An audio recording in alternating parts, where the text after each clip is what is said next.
So there he is. There is Marco Royce. He looks very similar with the appearance of the letter T.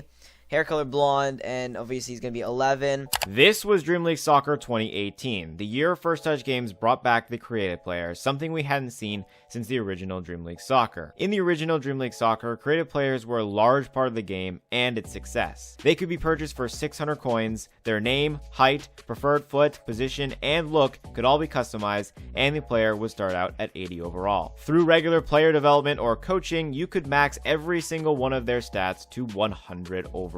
However, the Dream League Soccer 2018 version of creative players were much different. You could no longer pick their height or preferred foot to make them the most overpowered player in the game. Now, you could still upgrade them to have full 100 stats, but every player had that ability, so there was really nothing special in that regard. Created players were just extra players whose names and faces you could customize, and here we are in Dream League Soccer 2023, the third yearly update to the third edition of Dream League Soccer, and creative players are nowhere to be found. It is clear that First Touch Games are phasing them out. When are they gonna add creative players? Creative players are basically the identity of Dream League Soccer at this point. Creative players in Dream League Soccer are a problem because they cause two major issues: unfair advantage in online play and detachment from the real world. Now, of course, creative players have many benefits. There's a reason why people bought them in the older versions and want them to come back. However, First Touch Games have seemed to have made it very clear that the chances of creative players coming back are very slim. So why are they such a problem in this day and age, and what are the potential solutions to these problems? Well, for starters, it is clear that creative players cause an unfair advantage in online matches. Creative players offer uncertainty, something out of control, making them practically invincible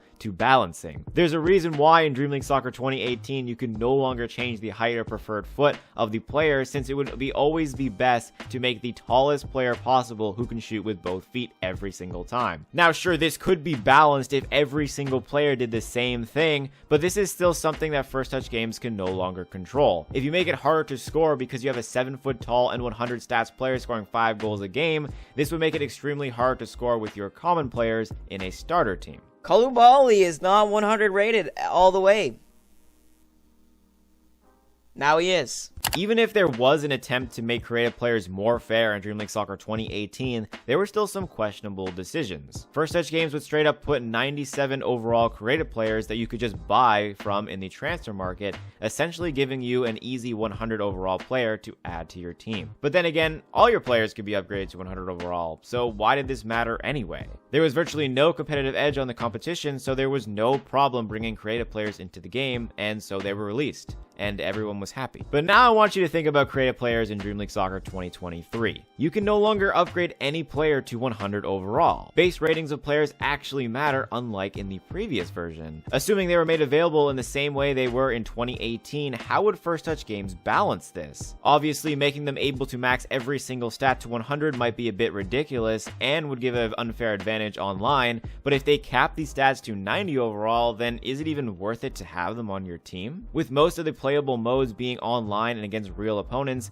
balancing teams should be a top priority for First Touch Games, and adding this wildcard and uncertainty of creative players can cause unfair advantages, and it would just make it for a worse experience. But there is always a part of me that believes that every single version of Dream League Soccer deserves creative players in some way, and that First Touch Games are hard at work trying to find a workable solution, which is why they haven't come out yet in the first 3 years of updates. Another thing we want to see in Dream League Soccer 2023 are creative players. I feel like every year when I make this video, I always say creative players because they haven't put them in the game yet.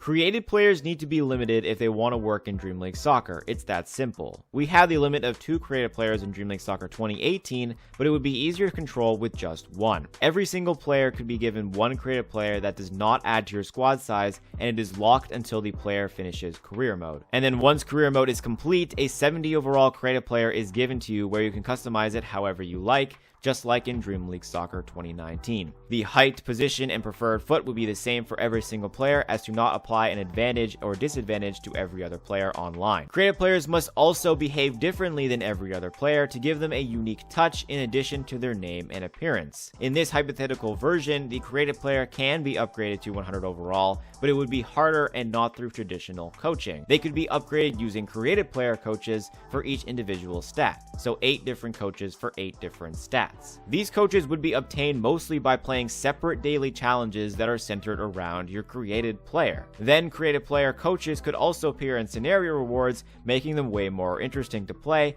and be obtainable in the premium side of the season pass to get players to buy the season pass and be able to get a little bit of advantage by spending money in the game. This would be my possible new way to implement creative players, and I think this will be a huge step forward in the game if something like this were to be implemented. It says min rating, so maybe they'll actually have a higher rating once you buy them. So here we go.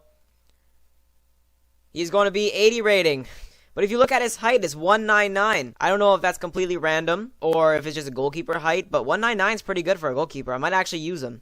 But even if creative players were to be balanced and not cause an outrage in online players, one thing is true about creative players that no one can deny, which is they are not real. Sure, you can make a creative player based off of a real-life person, but you are still creating something outside of current real-life football, which might not be the look First Touch Games wants for their game. Dream League Soccer is about signing real-life current players with ratings and stats decided by how good they are in real life and building your dream team. Your creative player joining the mix of that completely ruins it. Now that statement is pretty obvious. FIFA or PES don't allow you to create players to put in your team for the exact same reason. So why did Dream League Soccer have them in the first place then? Wasn't the dream in Dream League Soccer originally based on how you could put any player you want on your team? I do believe this was the case in the original game. However, that viewpoint shifted throughout the years, having the gradual change happen from Dream League Soccer 2016 to 2019, with creative players not originally in the game but added in with lower customization 2 years in. First Touch Games has now fully embraced the realism of Dream League Soccer, or FIFA-fied their game, not allowing for outside players to be in the game, which is why creative players would be a problem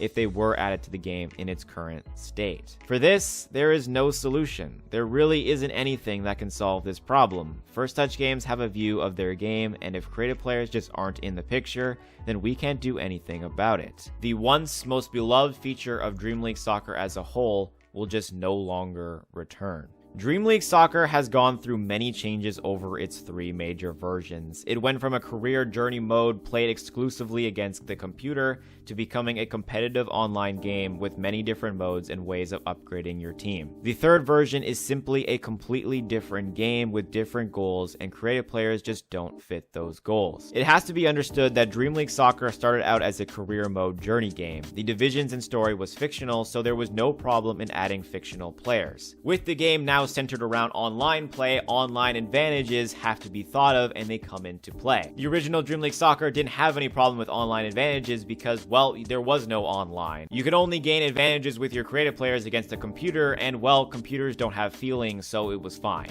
Creative players just don't work anymore, and that is the sad reality.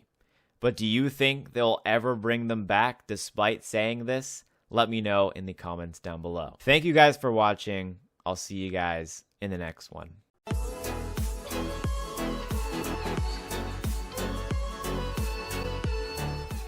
And if this is the first video of mine you've seen, or you just haven't subscribed yet, hit subscribe for more Dream League Soccer content.